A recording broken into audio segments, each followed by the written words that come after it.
good. Yeah. Any question? I wanted to ask this question based on the short-term and long-term assets that you spoke about.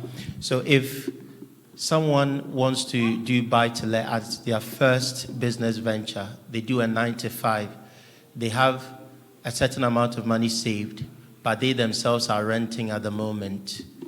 They want to put all the money they've saved into buy-to-let. What advice would you give to that person based on your experience or what you've heard about buy-to-let?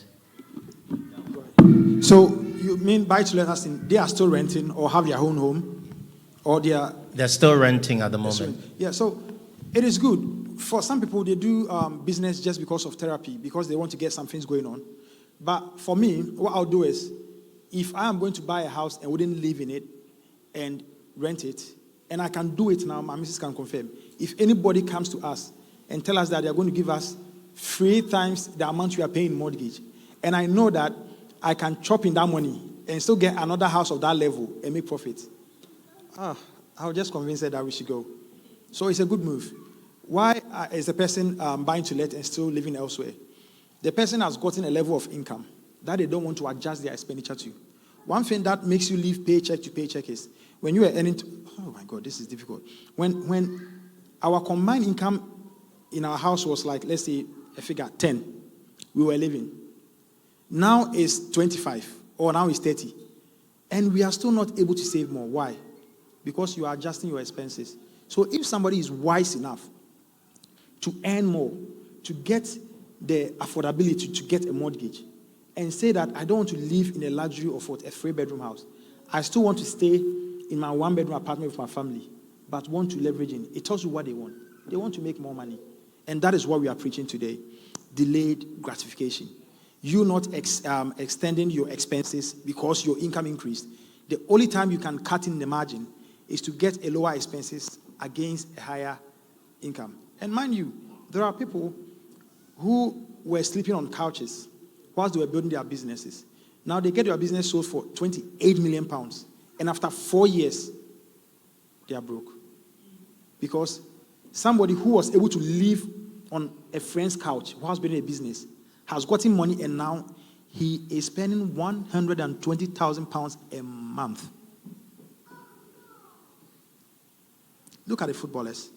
Many of them, wherever they were, like the African footballers, they were literally chewing sugarcane to go to training. They couldn't even get a square meal.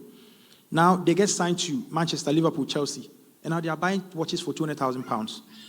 They are renting cars, these vans, those Mercedes vans. It will take you like £400 an hour, and they can rent it for 10 hours, 4,000 pounds.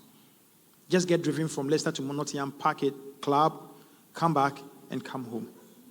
So can you imagine such a person who was just spending like $1 a day, now spending 4,000 over 10 hours?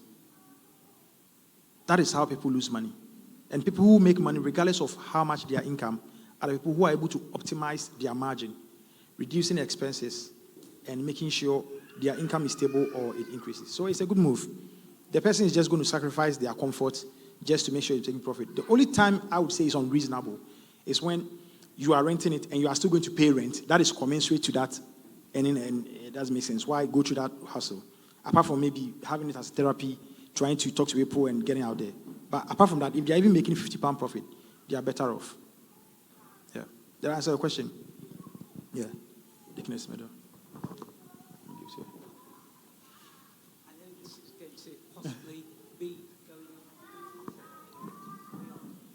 This is possibly going to be going off at a tangent, but it strikes me, the level that I work at, how we have taught our children to spend money before we teach them how to make money.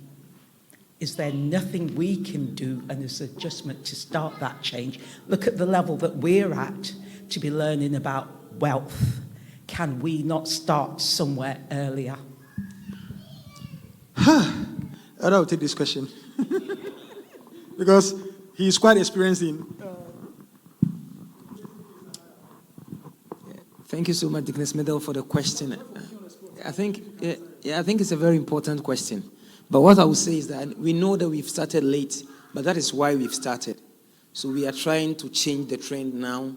And as you have seen from all what the speakers have delivered today, we are trying to teach everyone here, including the younger ones, that when money comes into your hands, the first thing is to think of growing it before spending it. So I'm believing that from now on, with time, the trend will change. And then the mistakes that have been made in the past will not be repeated. Thank you. Amen. To add to that, look at the number of people here. It will interest you to know that people that sign up to attend this conference, we're over 70. And look at our number. I mean, even take out the organizers. It is not encouraging, but of course, that will not stop the energy. And I'm happy that all the free speakers, we have been able to give the right energy to as few people as are here, as if we would have done for a whole crowd. The number of people here tells you how many people are going to be rich in future. I'm not going to lie to you. Nobody that is not here is interested in wealth. Look at anybody that's here and mark them. Mark their behavior, mark their communication. You'll find something different. There is no way you can have money without thinking about money, without pursuing money, and without understanding how money works. So whoever have committed their time, look at the time you spend here, almost 3 hours. Whoever has committed their time to be here, it tells you something different.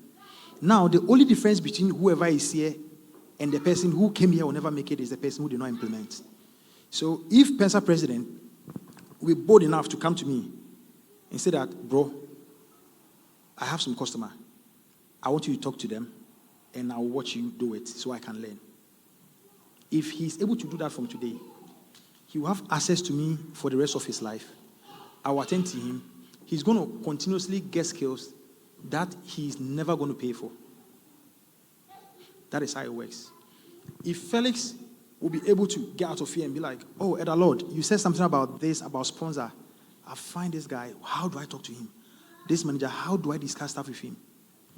Then it means that he's implementing. So I advise all of us here, like Dickness Medal asks, in as much as we want to advise our children coming up, in the future, you cannot pour from an empty cup. We did not get that because our parents don't know. Many of the parents, or even the adults here, they don't know all of these things. And a lot was just sharing how his kid asked him about how money is made. Imagine if he did not understand that you have to give value. And he told him that, oh, you have to finish work, when you get to 16, is it grades? What grade? When you're a teenager, what school, what level are you in? High school. When you get to high school, get a job at McDonald's. He could have just told him, get a job. So the child knows that all I need to do, according to my father, is to work in McDonald's. But look at what he told his child. You need to offer value. So imagine this kid coming back after a man saying, Daddy, what value can I offer? Then the man starts coaching the child. And it starts from you. So get understanding. Like the Bible said, I will get him, you get understanding. Know what to do so that among your cousins, your brothers, your sisters, there is nobody around me that is not bored with business. Because if we talk for 5 minutes, the next thing is a business idea. The next thing is how I think what you are saying could be sold. The next thing, my wife is very tired of me. And it happens. So until you have the understanding, you cannot teach the children. You cannot tell them that I have a bank in the house for you. If you want money for a PlayStation, I can loan it to you. But I need you to be saving £1 a month so that you can pay off that loan. By the time your child is out of school, they understand how banking system works. They understand how loans work. Amen. Any more questions? Yes, we're good. God bless you so much, Akoto. God bless you.